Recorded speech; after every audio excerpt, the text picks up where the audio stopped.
ওই রাজা বাদশার নাম ছিল নাজ্জাশী। ওই নাজ্জাশীর কাছে যা বলে, আমাদের উপর এমন স্টিম রোলার চালাইতেছে ইউসুফ জুনওয়াস, আপনি কিছু করেন। নাজ্জাশী ছিল মুসলমান, এই জন্য মুসলমান হিসেবে আরেক মুসলমানের দরদ আছে কিনা এই কথা বলেন, ঠিক কিনা? মুসলমান হিসেবে মুসলমানের উপর দরদ আছে, এই জন্য নাজ্জাশী সেনাপতিকে ডাক দিল। সেনাপতিকে ডাক দেওয়ার পর দুইজন সেনাপতি দাঁড়ায় গেল, একজন আরবাত আরেকজন আব্রাহাম, দুজন মুসলমান। দুইজন সেনাপতি যখন প্রস্তুত হয়ে গেল, দুইজন সেনাপতিকে ওই নাজ্জাশী বাদশা হুকুম দেয়া দিল, তোমরা যাও এবার ইউসুফ জুনওয়াসের মোকাবেলা করো, কারণ ইউসুফ জুনওয়াস মুসলমানদেরকে হত্যা করতেছে, এক বালককে হত্যা করছে, হাজার হাজার লোককে হত্যা করতেছে, যাও তোমরা। এই হুকুম যখন নাজ্জাশী দিয়ে দিলাম, আরবাত এবং আব্রাহা দুজন মুসলমান, দুজন আল্লাহ তাআলাকে বিশ্বাস করে, দুজন 5000 সৈন্য নিয়ে ওই ইয়েমেনে চলে গেল। ইয়েমেনে যাওয়ার পর 2 সপ্তাহের ভিতরে ওই ইয়েমেন বিজয় করে ফেলল। ইউসুফ জুনওয়াসকে দুনিয়া থেকে বিদায় করে দেওয়া হলো।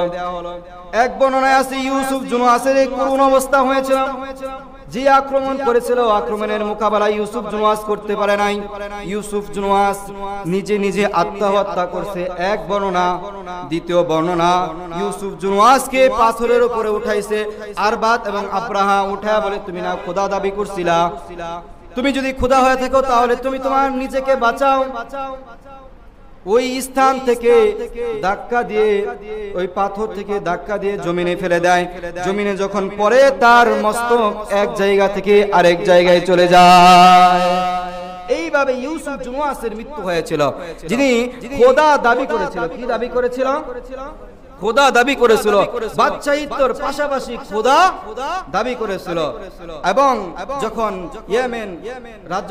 ইয়েমেনের রাজ্য যখন আরবাত এবং আব্রাহা জয় করে নিল, তখন নাজ্জাশীর কাছে চিঠি প্রেরণ করলো যে, নাজ্জাশী বাদশা, এখানে তো মুসলমান, অনেক মুসলমান, এখানে তো আপনি একটি প্রতিনিধি দল পাঠান, বা আপনি এখানে আমাদের মধ্যে কাউকে বাদশা বা সেনাপতি, সেনা প্রধান বানায়া দেন।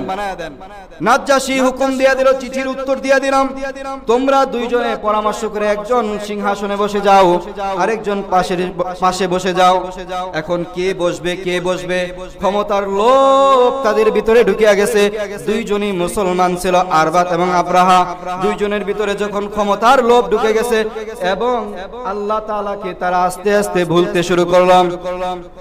ইউসুফ জুনওয়াসকে হত্যা করার পর দুইজন, এখন কে বাচ্চা হবে, আরবাত না আব্রাহা?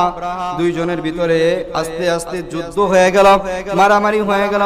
দুইজনের মধ্যে একজন দুনিয়া থেকে বিদায় হয়ে গেল, আরবাত দুনিয়া থেকে বিদায় হয়ে গেল। এখন বাদশা কে বলেন তো দেখি? আব্রাহা।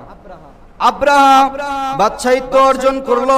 বাদশাহিত্ব অর্জন করার পর আব্রাহা দেখতেছে যে আমি তো বাদশা হয়ে গেছি, এখন আমার আরো বড় হওয়া দরকার।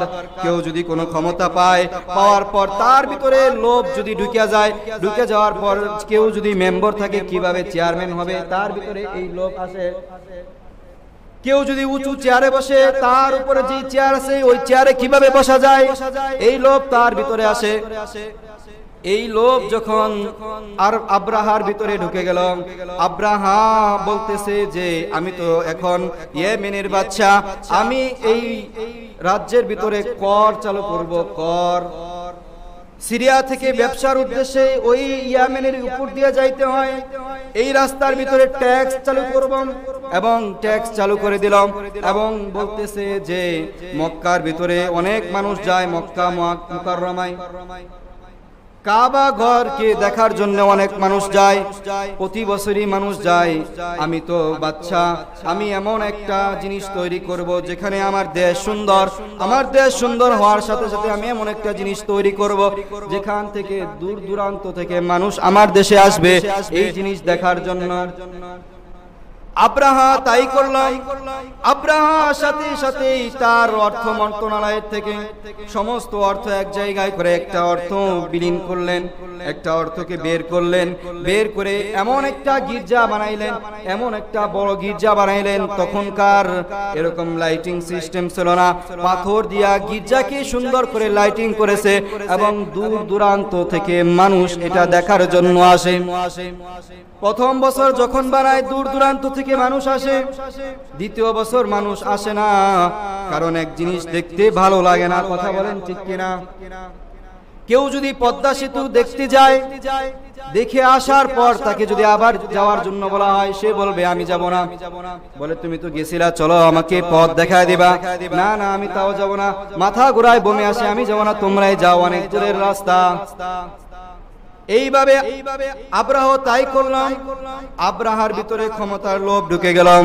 আব্রাহা বলতেছে যে আমার মক্কা মুকাররমার ভিতরে অনেক মানুষ যায়, কিন্তু আমি যে গির্জা বানাইলাম প্রথম বছর মানুষ আসলো দেখার জন্য, পরে আর কেন আসে না? আমার তো একটা লস হয়ে গেল। এমন একটা নজির করা দরকার, এমন একটা নীতি চালু করা দরকার, যাতে মানুষ মনে করে যে আমি সর্বোত্তম বাচ্চা, আমি এমন এক বাচ্চা, আমার নামে সবাই যেন ভয় পায়। এমন একটা কাজ করা লাগবে। নাজ্জাশীর কাছে চিঠি প্রেরণ করলেন। নাজ্জাশীকে বললেন আমি আব্দুল মুত্তালিবের সেই খানে কাবা, আল্লাহ তাআলার ঘরকে ভাঙার জন্য যাব। এই হুকুম যখন নাজ্জাশীর কাছে চাওয়া হলো, নাজ্জাশী বলল আচ্ছা ঠিক আছে, তুমি যা ভালো মনে করো তাই করো। এবং নাজ্জাশী তাকে বড় বড় কিছু হাতি পাঠাইলেন। হাতি পাঠানোর পর ওই আব্রাহা ওই স্থান থেকে আরো কিছু হাতি দলবল নিয়ে বের হয়ে গেলেন কাবাকে ধ্বংস করার জন্য।